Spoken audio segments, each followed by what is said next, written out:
আজকে পৌষ সংক্রান্তি বা মকর সংক্রান্তি সবাইদের বাড়িতেই নিশ্চয়ই হয় এই রাস পুজো। যে ধান বাছা হচ্ছে, বিনুনি করা হবে, মানে রাসের জন্য করা হবে। বাছা হয়ে গিয়েছে, ধুয়েতে হয়, ধুয়ে রেখে দিয়েছে। যেহেতু রাস পুজো সকালবেলা মা গিয়ে কত ফুল তুলে এনেছে, এই চালের গুঁড়ি বাটা আছে, আনপোনা দেওয়া হবে, বাসন ধোয়া আছে, ঠাকুরের সমস্ত বাসন ধোয়া আছে, আম পাতা বেল পাতা তোলা আছে। আমি এদিকে চলে এসেছি আনপোনা দিতে। অন্যান্য আনপোনা দিতে হয়, এগুলো পৌষ সংক্রান্তিতে এইসব করতে হয়। আমি আনপোনা দিচ্ছি ঘরের সামনে, এটা আমাদের ঘরের সামনে দিয়েছি।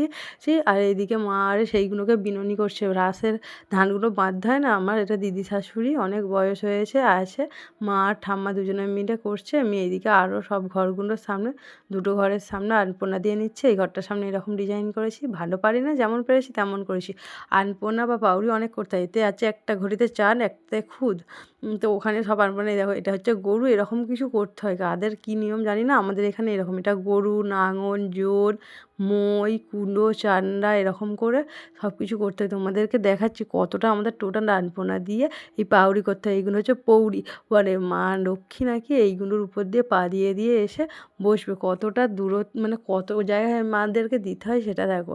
যেহেতু আমাদের ঘর, ঠাকুর ঘর সব আলাদা আলাদা, সেহেতু অনেকটা জায়গা জুড়ে দিতে হয়। তোমাদেরকে দেখাচ্ছি, দেখো যে কতটা জায়গা জুড়ে দিতে হয় এই পৌরিগুলো। এটা ভাইয়ের দেওয়াই হচ্ছে, ভাইয়ের ঘরে রাখা আছে সেই চাল আর খুদের জায়গাটা। ওইরকম পৌরি করে গিয়ে ভাইয়ের ঘরে রাখা আছে। এখান দিয়ে আবার গিয়ে আমাদের এই দাওয়ায় ওঠা হচ্ছে, এখান দিয়ে গিয়ে সব কত দূরে, এই দিকটা সিমেন্ট করা ছিল, তো সেই জন্য এরকম ভালো ফুটেছে, ডিজাইন হয়েছে।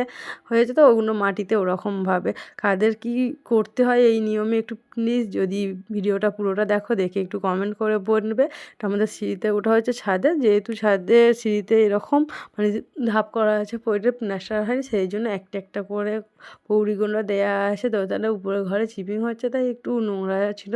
তো দুটো ঘরের সামনে দিয়েছি, এটা আবার দোতলার ঘরে ওঠা হচ্ছে। তো সিঁড়িতে অল্প অল্প করে দেয়া। আমি তো বললাম কাদের কী নিয়ম আছে সেটা বলবে আমাকে, আমি আরও জানবো আর কাদের কী নিয়ম আছে। এটা তো পৌষ সংক্রান্তির পুজো, তো এখানে আমাদের এই দোতলার ছাদে চলে এসেছি, এখানেই শেষ পৌরি দেওয়া। এবার আমাদের বামুন ঠাকুর এসে গেছে, এই কুনকেতে ধান ঢালছে। সে ধান 1 কুনকের বেশি ধান দিতে হয়, যাতে কুনকেটা উপুর চুপুর হয়ে পড়ে যায়। এই বিনুনি করে গেছিলো, এতে সিঁদুর মাখিয়ে এগুলোকে পুজো করতে হবে। পুজো করে সব জায়গায়, বাড়ির ছাদে আরে সব দিতে হবে, চালে ঠাকুরের কাছে এগুলোতে সব জায়গায় দিতে হয়। দিয়ে ঠাকুরমশাই পুজো করবেন, কাদা দিয়ে ঘটি বসাতে হয়। ঘটি বসিয়ে দিচ্ছে, মাটির মানে মাটির ঢেলা নিয়ে এসে কাদা থেকে থামনা বানিয়ে ওটা ঘটি বসাতে হচ্ছে। ঘটি বসিয়ে উনি এবার পুজো করবেন। সব কিছু ঠিকঠাক করে রেডি করে নিচ্ছে, কাচতে দিতে হয়। এই পুজোতে জানি না কাদের কী হয়, কিন্তু কাচতে দিতে হয়। আর সন্ধে হয়ে গেছে, পুজো হয়ে গেছিলো। সন্ধ্যাবেলায় পিঠে হবে, যেহেতু পৌষ সংক্রান্তি পিঠে করতে হয়। আমাদের ফুলকপির তরকারি, বাঁধাকপির তরকারি, আর আমাদের আতপ চালের গুঁড়ি হয়, তো এতেন করা হয়ে গেছে। আমি আর আমার শাশুড়ি দুজনে মিলে পিঠে করতে বসে পড়েছি।